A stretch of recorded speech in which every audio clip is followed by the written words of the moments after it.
अस्सलाम वालेकुम दोस्तों, कैसे हैं आप? उम्मीद करता हूं कि आप सब खैरियत से होंगे। आज हम बात करेंगे बिटकॉइन और इथेरियम के बारे में, क्रिप्टो मार्केट और आपकी ग्लोबल फाइनेंशियल मार्केट्स को देखेंगे कि अभी के लिए क्या सूरत हाल है। अगर कोई अपॉर्चुनिटी मार्केट में हो तो वो मैं आपको बता दूंगा। सप्लाई और डिमांड जोन सब कुछ देखेंगे। पिछला और उससे पिछला वीक तो काफ़ी अच्छा गुजरा था, लेकिन अभी रिसेंटली जो हमारा वीक था, आप ऐसा समझेंगे जुमेरात के दिन से लेकर दोबारा से एक प्रॉब्लम आई मार्केट में, जो हमारे अभी के लिए आप ऐसा कह सकते हैं क्रिप्टो मार्केट की सबसे ज़्यादा सीरियस प्रॉब्लम है, और वो है वॉल्यूम जनरेशन। हमारे पास वॉल्यूम ही नहीं बढ़ रहा। और इसके मद्दे मुकाबिल अगर हम देखते हैं अपनी इक्विटी मार्केट्स को, एनर्जी सेक्टर को, दोबारा से दोनों हॉट जोन में चले गए। इक्विटी मार्केट में सेलिंग प्रेशर बहुत ज़्यादा बढ़ रहा है, और यही वो रीज़न है कि हमारे पास क्रिप्टो मार्केट में ऊपर की तरफ मोमेंटम नहीं आ रहा। पिछले वीक आप ऐसा समझें कि एक ट्रेड तो मैंने आपको बता दिया था कि यार बाइंग का बड़ा ज़बरदस्त लगा था, और 27,000 के आसपास और 26,800 के आसपास मैं निकल चुका था। उसके बाद 27,200 और 27,100 के आसपास छोटी मोटी शॉर्ट सेलिंग ली थी, और वो भी काफ़ी जल्दी निकल गया था। ठीक है, तो कोई ख़ास ट्रेड आप ऐसा कहें कि पिछले हफ्ते नहीं लगे थे। उसके बाद मार्केट में हमारे पास वॉल्यूम ही जनरेट नहीं हो रहा। अभी इस वीक में कहाँ पर डिमांड सप्लाई जोन्स आ रही हैं, ये सारी चीज़ें मैं आपको बता दूंगा। और इस वॉल्यूम के मसले को लेकर थोड़ा इन डेप्थ हम लोग डिटेल में जाएंगे कि भाई असल में मसला है क्या। ठीक है, इसके अलावा दोस्तों काफ़ी सारे दोस्त हैं, मैं काफ़ी टाइम से नोटिस कर रहा हूँ, कभी कमेंट डाल देते हैं, कभी मुझे पर्सनल डीएम डाल देते हैं, डिस्कॉर्ड पर आगे पीछे, व्हाट्सअप पर, चारों तरफ से एक चीज़ मुझसे बार बार पूछते हैं कि भाई आप समझाते क्यों नहीं हैं, आप हमें समझाएं कि आप किस तरह लेवल निकालते हैं। भाई ये मैं आपको पहले भी काफ़ी बार बता चुका हूँ कि मैं रियल लाइफ में भी ट्रेडर हूँ, और अभी से नहीं तकरीबन 15-16 साल हो गए मुझे। एक्सचेंजेस पर मैंने काम किया है, यहाँ पर यूएई में लोकल एक्सचेंजेस में भी काम किया है, और आपके इंटरनेशनल एक्सचेंजेस में भी काम किया है। तो अब आप जिन लोगों को यूट्यूब पर देखते हैं, मुझे नहीं पता उनमें काफ़ी अच्छे ट्रेडर होंगे भी जो फ्लोर पर ट्रेडिंग करते हों या आपके एक्सचेंजेस के साथ काम करते हों। उनके बारे में मुझे नहीं पता कि आपको बिल्कुल टेक्निकल में लगा देते हैं या आगे पीछे कोई भी आड़ी टेढ़ी लाइन लगाकर आपको बता देते हैं कि ज़बरदस्त टाइप की बाइंग आ रही है। और अगर आपको ऐसे लगता है कि आप टेक्निकल का कोई कोर्स कर लेंगे तो आप ट्रेडर बन जाते हैं, इस तरह नहीं होता दोस्तों। ठीक है, मैं आपको आज ये सारी चीज़ें ये एक वीडियो में बना रहा हूँ, और इसको मैं पिन कर दूंगा। उसके बाद जो भी भाई मुझसे ये सवाल करेगा कि यार आप हमें क्यों नहीं सिखा रहे, क्यों नहीं बता रहे, तो फिर मैं आपको वहाँ पर रेफ़र कर दूंगा कि भाई आप ये वीडियो देख लो। तो आज ये इसमें इस वीडियो में ये सारी चीज़ें हम लोग साफ़ करेंगे। ठीक है, अब मसला दोस्तों ये है कि जब आप डॉक्टर के पास जाते हैं तो आप एक चीज़ का ध्यान रखा करें। उनके पास एक्सरे की मशीन होती है, ईसीजी की काफ़ी सारी मशीनें होती हैं, लेकिन डॉक्टर के पास उन सारी मशीनों का जो एक्सेस होता है वो बिल्कुल फ्री होता है। ठीक है, इसी तरह हम जब एक्सचेंजेस में काम करते हैं तो हमारे पास ब्लूमबर्ग का टर्मिनल हो गया, आपके रॉयटर्स का टर्मिनल हो गया, और काफ़ी अच्छे अच्छे टर्मिनल्स होते हैं पेड, जिनकी सब्सक्रिप्शन होती है भाई तकरीबन आप ऐसा समझिए कि 30 से 35 हज़ार डॉलर, यूएस की मैं बात कर रहा हूँ। अगर आप यहाँ पर लेते हैं तो और ज़्यादा महंगी हो जाती है साल की सब्सक्रिप्शन, वो है तकरीबन 45,000 डॉलर तक चली जाती है। अब एक्सचेंजेस तो अफोर्ड कर सकते हैं, पर्सनल इंडिविजुअल हमारे जैसे नहीं कर सकते। ठीक है, इसी तरह आपके रॉयटर्स का टर्मिनल है। अब देखें, आपको मैं टर्मिनल भी अगर बता देता हूँ, रॉयटर्स और ब्लूमबर्ग का है, काफ़ी सारे एपीआई पर काम होते हैं सब। अब आपको लग रहा होगा कि भाई जिस तरह आप कर्सर घुमा के टेक्निकल एनालिसिस के किसी भी चार्ट पर आप अपना काम कर लेते हैं, तो यहाँ पर ऐसा कोई सीन नहीं होता। यहाँ पर दोस्तों अगर आप टर्मिनल पर काम करते हैं, किसी एपीआई को कनेक्ट करते हैं, वहाँ पर आपको कोडिंग की ज़रूरत होती है, तो फिर मैं आपको कोडिंग भी दिखाने बैठ जाऊँगा। ठीक है, वैसे भी टाइम बड़ा शॉर्ट होता है भाई। ठीक है, तो कोशिश किया करें कि इस टाइप की रिक्वेस्ट ना किया करें। जब आप फील्ड में होते हैं तो आप यकीन माने रेगुलर बेसिस पर आप सीखते हैं। इसको आगे जाकर मैं बड़ी डिटेल में आपको समझा दूंगा कि किस टाइप का डेटा हम लोगों के पास एक्सेस होता है। उसमें ऊपर से मैं आपको बता देता हूं कि यूएस के आपके सेनेट मेंबर्स हो गए, काफ़ी सारे, इट मीन्स के बिल्कुल इन डेप्थ जाकर आप मार्केट में टर्मिनल जो होते हैं ब्लूमबर्ग के और आपके रॉयटर्स के, यहाँ से आप सारा डेटा उठा सकते हैं। इनसाइडर ट्रेडिंग तक की हमारे पास इंफॉर्मेशन आ जाती है, उसकी मिसालें जाकर मैं आपको दिखा भी दूंगा, और हमारे एक सिंगल क्लिक पर आप ऐसा समझे कि बड़ा सॉलिड टाइप का डेटा हम तक पहुंच जाता है। तो ये सारी चीज़ें होती हैं दोस्तों, बहुत, इट मीन्स के इतना आसान नहीं है। ठीक है, अब मैं आपको टेक्निकल एनालिसिस बताऊं तो दोस्तों आपने मेरे चार्ट देखे होंगे कि उन पर कोई भी खास चीज़ नहीं होती, सिर्फ दो चार ऊपर की तरफ लाइनें होती हैं, आपकी ट्रेंड लाइन भी नहीं खिंची होती, क्योंकि हमें ओवरऑल मार्केट का सेटअप पता होता है कि यार अभी के लिए क्या चल रहा है। ठीक है, तो ये सारी चीज़ें हम लोग इन डेप्थ देखेंगे। मार्केट में इकोनॉमिक कैलेंडर भी काफ़ी बिजी चल रहा है, वो भी मैं आपको बता दूंगा। उसके बाद हम लोग बढ़ेंगे चार्टिंग की तरफ। दोस्तों, इकोनॉमिक कैलेंडर से पहले मैं चाहता हूं कि हमारा जो ऑन गोइंग टॉपिक चल रहा है कि यार बहुत सारे, यकीन माने काफ़ी सारे मैसेजेस आते हैं कि भाई आप हमें बताएं आप कौन सा टर्मिनल यूज़ करते हैं, क्या हिसाब किताब चल रहा है, किस हिसाब से आप लेवल निकालते हैं, सारी चीज़ें आप ऐसा समझें कि पिछले 2-3 महीनों में बहुत ज़्यादा मैसेज आ रहे हैं। ठीक है, तो ये वीडियो मैं इसीलिए बिल्कुल फुल एंड फाइनल कर रहा हूँ आज। आप इसको गौर से देख लें और आपको खुद भी समझ आ जाएगा कि भाई अगर मैं आपको नहीं बता पा रहा या कोई चीज़ नहीं समझा पा रहा या टीचिंग स्किल्स मेरे पास बिल्कुल हैं भी नहीं। ठीक है, क्योंकि हम लोग फील्ड के ट्रेडर हैं, बिल्कुल फ्लोर ट्रेडिंग करते हैं। आपके ऑन द स्पॉट हमारे पास ऑप्शन भी चल रहे होते हैं, फ्यूचर भी चल रहे होते हैं आपके, और स्पॉट में भी ट्रेडिंग चल रही होती है। हेज फंड मैनेजर्स आप ऐसा समझेंगे इसी टाइप के होते हैं, वो मल्टीपल चीज़ें एट अ टाइम कर रहे होते हैं। अभी मैं आपको कुछ डेटा दिखा देता हूँ और उसके बाद टर्मिनल्स के बारे में मैं आपको बताऊंगा कि किस हिसाब से टर्मिनल होते हैं। अगर आपको ये लगता है कि यार आप चार्ट पर बैठकर ट्रेडिंग कर लेंगे या आपने चार्टिंग का कोई कोर्स कर लिया और आप ट्रेडर बन गए, तो भाई हो सकता है कि छोटे मोटे आप अच्छे खासे ट्रेड लगा लें, लेकिन आप जो है प्रोफेशनल ट्रेडिंग का जो एक एक्सपीरियंस होता है, जहाँ पर आप स्टॉक्स को भी ट्रेड कर सकते हैं, आप एक्विटी मार्केट्स को ट्रेड कर सकते हैं, बॉन्ड, यील्ड्स, एफएक्स, आपकी कमोडिटी, आप ऐसा समझें कि सब कुछ आप ट्रेड कर सकें, तो उसके लिए भाई आप ऐसा समझें कि डिग्री की भी ज़रूरत होती है। आप एपीआईज पर काम करते हैं और किस हिसाब से हमारे पास डेटा होता है वो मैं आपको अभी दिखा देता हूँ। दोस्तों, अभी जो आप विंडो देख रहे हैं, आप ऐसा समझें कि ये मैंने आपको एक मिसाल देने के लिए बनाई है और इसमें कुछ चंद एक्सेल शीटें मैं लाया हूँ। ठीक है, इस टाइप के फोल्डर हमारे पास काफ़ी सारे होते हैं और आप ऐसा समझेंगे पूरे दिन उनमें एक्सेल शीटें आपकी घूम रही होती हैं। वो सारा डेटा होता है। अब जिस चीज़ में हम लोग ट्रेड कर रहे होते हैं उसको चारों तरफ से आप ऐसा समझेंगे परख लेते हैं कि भाई मार्केट में हमारे पास इसका वॉल्यूम क्या है, लाइव वॉल्यूम क्या चल रहा है, कांग्रेस मेंबर्स के पास किसी की अगर बाइंग पड़ी हुई है तो कितने, इट मीन्स के तादाद क्या है उसकी, शॉर्ट में बैठे हुए हैं, बाइंग में बैठे हुए हैं, और पेनी स्टॉक्स के बारे में पता चल जाता है कि यार अभी के लिए हॉट स्टॉक्स कौन से चल रहे हैं। उसके अलावा आपकी जो भी मेजर अगर कोई शेयर है उसमें कहाँ कहाँ से वॉल्यूम आ रहा है। देखें, एक तो होता है मार्केट में वॉल्यूम का बढ़ना, दूसरी बात होती है कि वॉल्यूम आ रहा कहाँ से। अब यूएस में क्या होता है कि आपके जो गवर्नमेंट एम्प्लॉयज़ होते हैं इनको भी ट्रेडिंग अलाउ है। ठीक है, सिवाय फेड के, जो फेड का इदारा है, उनके अंदर जो लोग होते हैं उनको ट्रेडिंग पर्सनल अलाउ नहीं होती, लेकिन किसी और के नाम से वो भी कर रहे होते हैं। यहाँ पर सब कुछ चल रहा है और गवर्नमेंट के जो एम्प्लॉय होते हैं उनको आप ऐसा समझें कि सब कुछ अलाउ है, वो ट्रेड करते हैं। इसकी मिसाल मैं आपको दे देता हूँ कि रिसेंटली नैन्सी पेलोसी ने $8 मिलियन का ट्रेड किया था। उन्होंने एनवीडिया बाय किया था। ये आपको अगर याद हो 3-4 महीने पहले की बात है या 5 महीने पहले। यहाँ पर भी मैंने आपसे कई बार किया था, बात की थी आपसे कि भाई आप एनवीडिया बाय करो, ज़बरदस्त टाइप का ऊपर जाएगा। क्यों? उसमें हमको ये एक्सेस था इन टर्मिनल्स की वजह से कि यार नैन्सी पेलोसी की भी आपकी वहाँ पोजीशन लगी हुई लॉन्ग की। उसके 2 दिन बाद हुआ क्या, उन्होंने अनाउंस कर दिया कि यार हम लोग चाइना के साथ कोई चिप मार्केट से रिलेटेड डील करने वाले हैं। तो 2 दिन बाद आपका जो एनवीडिया तकरीबन आप ऐसा समझे कि 130 से $40 ऊपर की तरफ मूवमेंट आई थी उसमें। तो इस टाइप की चीज़ें हम लोग मार्केट में देख रहे होते हैं और इस टाइप के टर्मिनल्स आपको, जब वो इतने पैसे ले रहे हैं आपसे, तो फिर वो आपको उसी हिसाब से चीज़ें भी देते हैं। अब ये सारी मालूमात होती है आपकी इनसाइडर। इसके अलावा बहुत कुछ है, ये सिर्फ मैंने आपको ऐसा समझें कि बिल्कुल ऊपरी सतह की मालूमात दी है। मैं आपको दिखा भी देता हूँ अभी। अब यहाँ देखें, जितने भी हमारे आपके कांग्रेस के मेंबर्स हो गए यूएस में, जब आप उनकी मार्केट्स में ट्रेड करते हैं तो फिर उनकी पोजीशनें भी आपको, ये वैसे भी आपको, आप ऐसा समझें कि सीक्वल सर्वर से मिल जाते हैं। अगर आपको कोडिंग आ रही हो फ्री में भी मिल जाते हैं, लेकिन वो आउटडेटेड होते हैं, वो आपके किसी काम के नहीं रहते, वो पोजीशनें डाल के निकल भी चुके होते हैं और तब ये डेटा आपके पास आता है। ब्लूमबर्ग हो गया, आपका रॉयटर्स हो गया, या कोई भी हाई फाई जो आपका पेड सर्विस होता है जिसकी आप सब्सक्रिप्शन लेते हैं, एक्सचेंजेस पर हमारे पास सब कुछ फ्री होता है भाई। ठीक है, तो उसमें ये फिर आपको उनकी लाइव पोजीशंस भी दिख रही होती है और उनके अलावा वॉरेन बफे की आपको सारी पोजीशन दिख रही होती हैं कि भाई वो क्या कर रहे हैं, कौन से शेयर बाय कर रहे हैं, एलॉन मस्क क्या बाय कर रहा है। अब ऑफ कोर्स ये बड़े लोग जो होते हैं इनकी पोजीशनें भी उसी हिसाब से होती हैं। यहाँ पर मैं आपको एक दूसरी मिसाल भी दिखा देता हूँ। अब ये सब देखें आप, ये कांग्रेस रिप्रेजेंटेटिव हैं आपके यूएस के, उनमें जितने भी मेंबर्स हैं वो अपने ट्रेड लगा रहे हैं और उनका डेटा हमारे पास आ रहा है। ठीक है, इस टाइप का एक और मिसाल मैं आपको दे देता हूँ। रिसेंटली एक एक्टिविटी हुई थी, अभी आप ऐसा समझें कि पिछले 2 हफ्ते पुरानी बात है।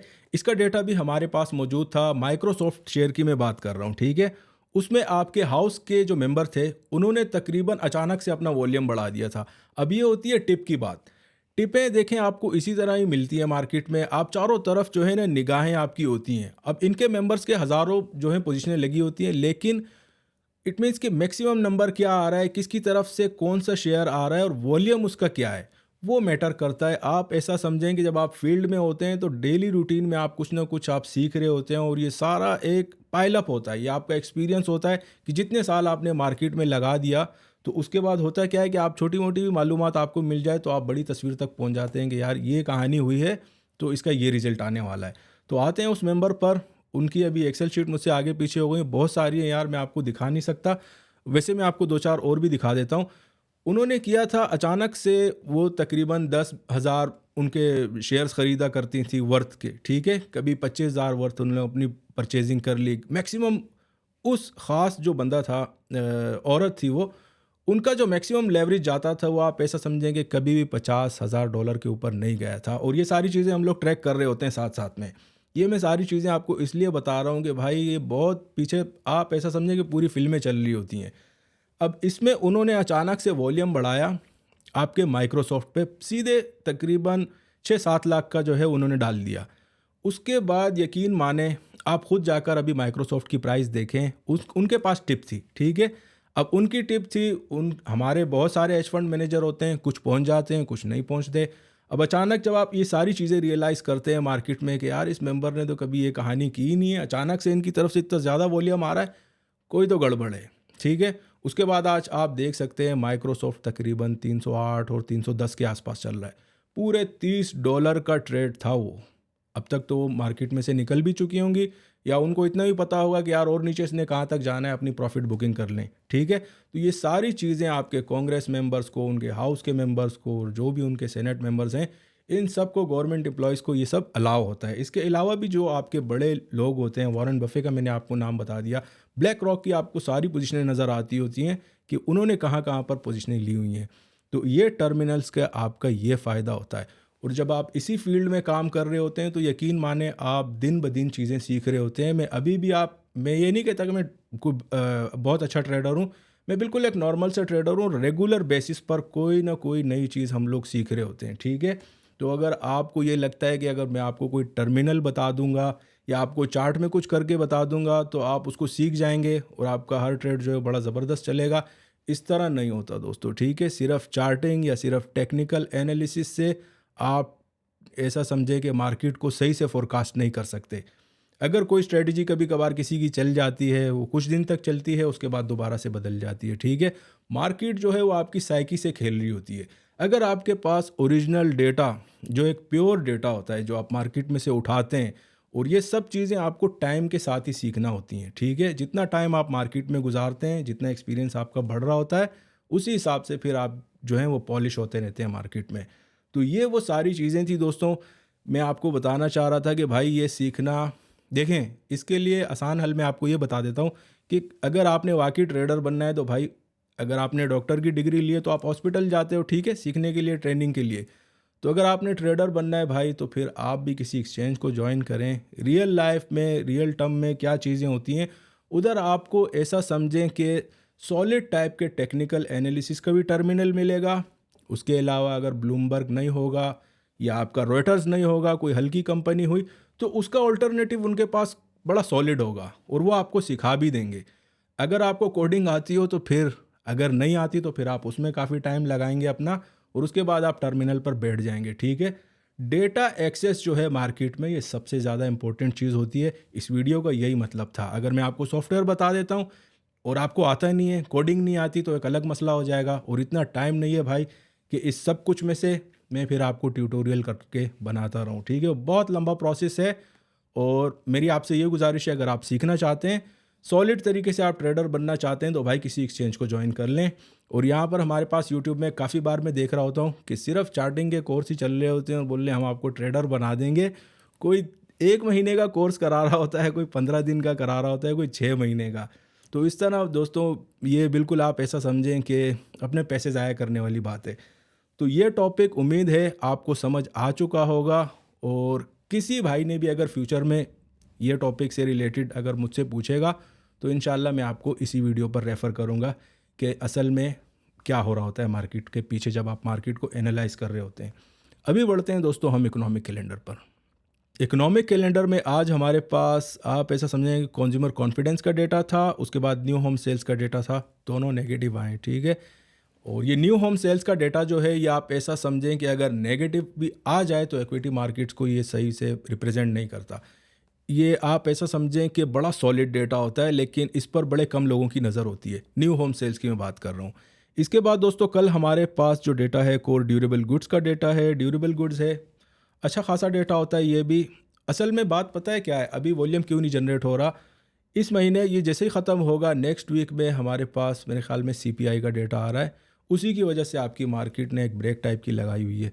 अगर कल के दिन देखते हैं हमारे पास फिर अनएम्प्लॉयमेंट क्लेम्स का डेटा है अपना आपके थर्सडे वाले दिन, और फेड चेयर पावेल की स्पीच है फ्राइडे वाले दिन की बात हो रही है, तकरीबन दोपहर में आपके 1 बजे के आसपास उनकी स्पीच होगी।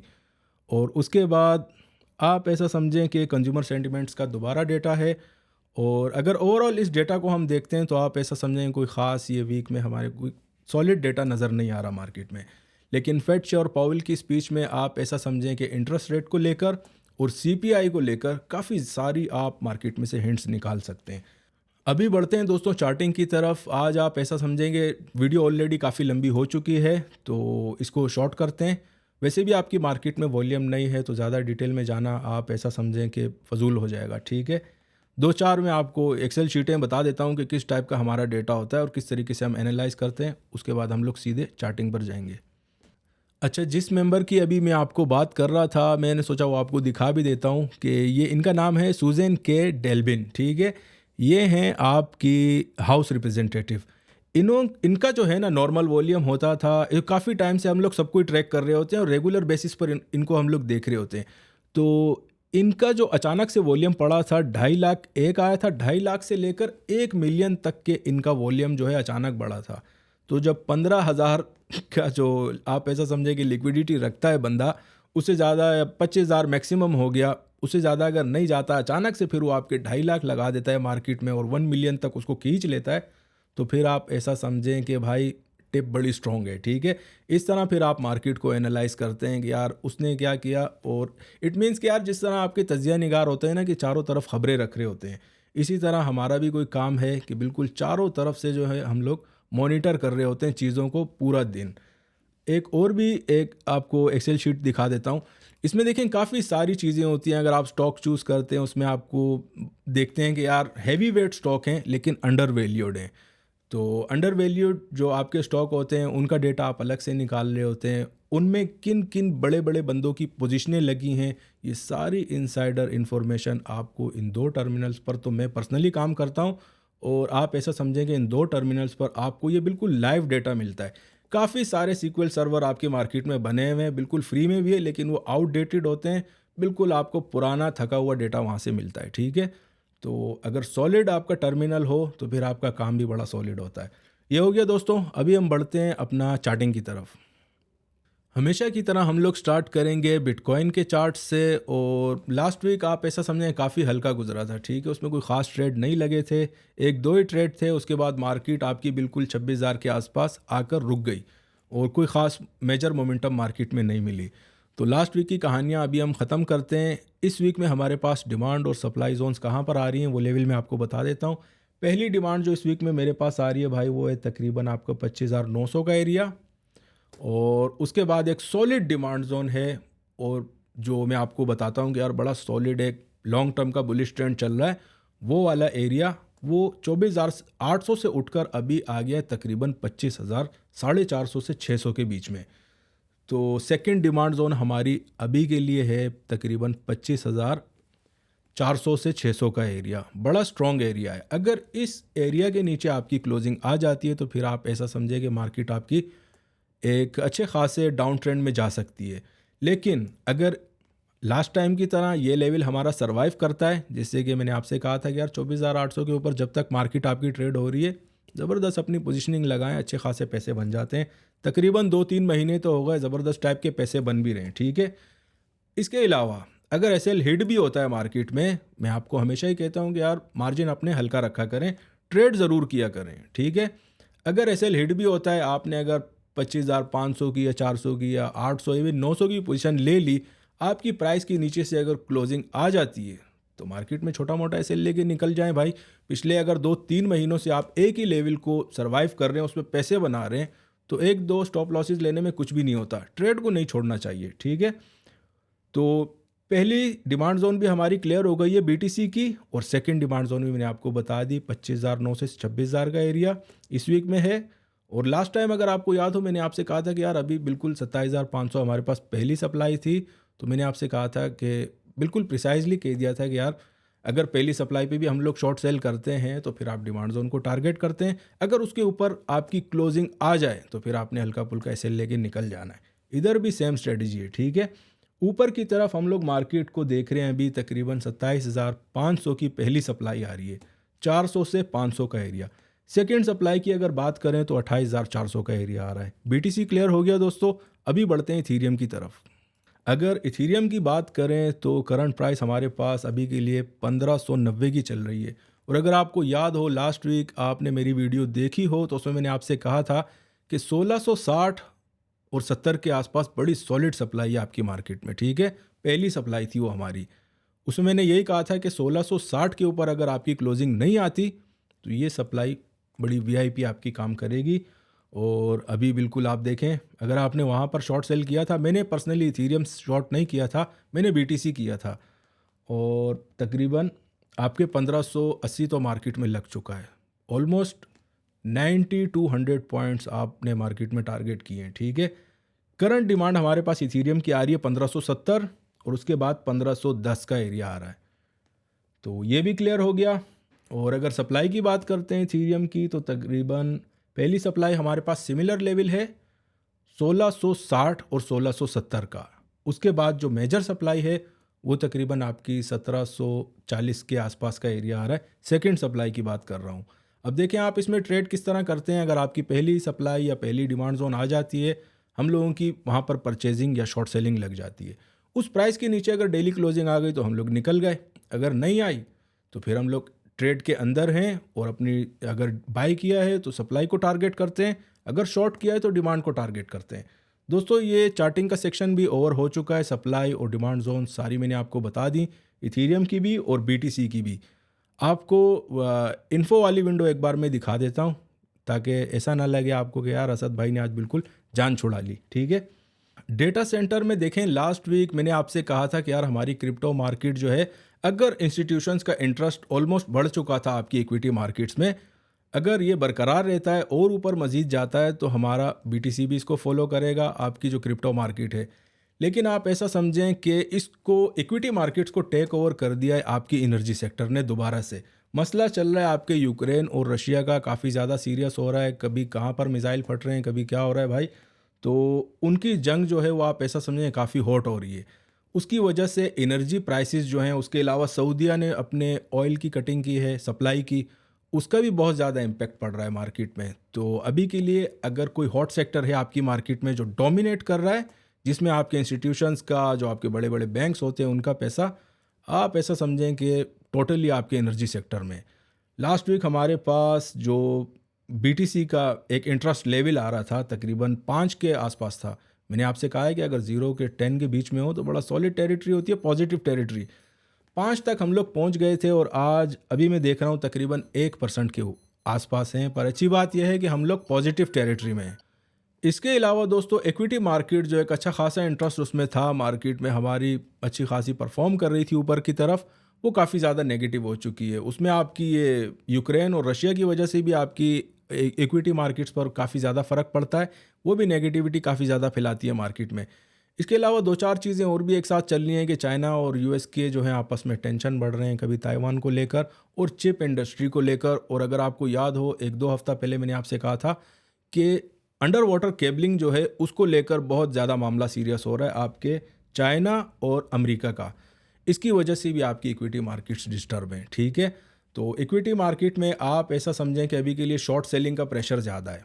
तो जिस डायरेक्शन में आपकी इक्विटी मार्केट जाती है, फिर ऑफ कोर्स हमारी क्रिप्टो मार्केट उसको फॉलो ज़रूर करती है। अगर इक्विटी मार्केट एक अच्छी खासी डिमांड जोन पकड़ लेती है और उसके बाद पुल बैक आता है, तो फिर आप ऐसा समझें कि हमारे पास क्रिप्टो मार्केट में भी अच्छी खासी ऊपर की तरफ मोमेंटम आ सकती है। लेकिन अगर डाउनफॉल आपकी इक्विटी मार्केट्स की नीचे की तरफ लगेगा मज़ीद, तो उस सूरत हाल में फिर आप ऐसा समझें कि अच्छे अच्छे लेवल भी मार्केट में ब्रेक होते हैं। स्ट्रेटजी हमारी काफ़ी आसान है, एसएल बड़े छोटे होते हैं उसमें, तो कोशिश करें कि जब भी आपको अच्छा लेवल मिले, लेवल को देखें, आप कभी नहीं छोड़ते। ठीक है, मैं आपसे ये नहीं कह रहा कि भाई आप बाय करें या सेल करें, मैं अपनी बात कर रहा हूँ कि जब भी लेवल आता है बाइंग सेलिंग हमारी लगी रहती है। ठीक है, उसमें यह होता है कि आपका कॉन्फिडेंस इंक्रीज़ होता है मार्केट में।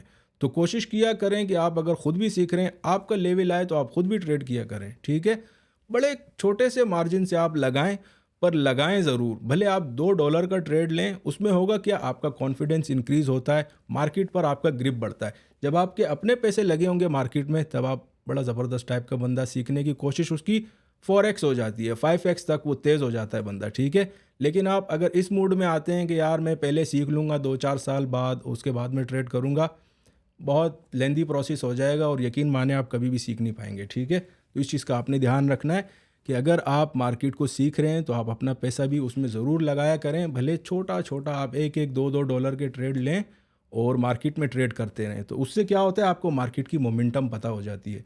अब रिसेंटली यूएस में मैं आपको बता दूं, एक बंदा था, उसकी वीडियो तकरीबन साल पहले मैंने देखी थी। वो देखें, बिल्कुल एक आम सा बंदा था, वो ट्रेडर नहीं था। वो करता क्या था, सिर्फ स्टॉक में ट्रेड करता था। अब 2-3 स्टॉक उसने उठाए, डेली उनकी क्लोजिंग्स वो चेक करता था कि यार मार्केट ओपन कहाँ हुई है और मार्केट बंद कहाँ हुई है। उसके बाद वो एवरेज मोमेंटम देखता था 24 आवर की, वो कितनी आ रही है। 3 साल तक उसने अपने पैसे जो है मार्केट में लगाए और काफ़ी सारे पैसे उसने गंवाए।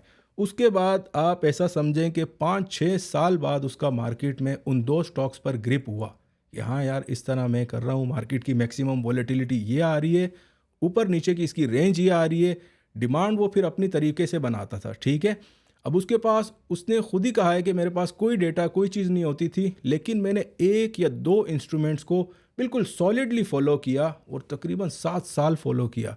उसके बाद अभी वो ऐसा ज़बरदस्त ट्रेडर है, यकीन माने उन 2 स्टॉक्स में, कि एक एक ट्रेड में तकरीबन $50,000 भी निकाल देता है। ठीक है, तो इस तरह के भी लोग होते हैं। इसलिए मैं आपसे कह रहा हूँ कि जब भी आप मार्केट, कोई भी चीज़ आप सीख रहे होते हैं, तो कोशिश किया करें कि उसमें फुल इन्वॉल्व हो जाएं, तो वो एक ज़बरदस्त टाइप का बंदा फिर तेज़ हो जाता है और आसानी से चीज़ें समझ में भी आने लग जाती हैं।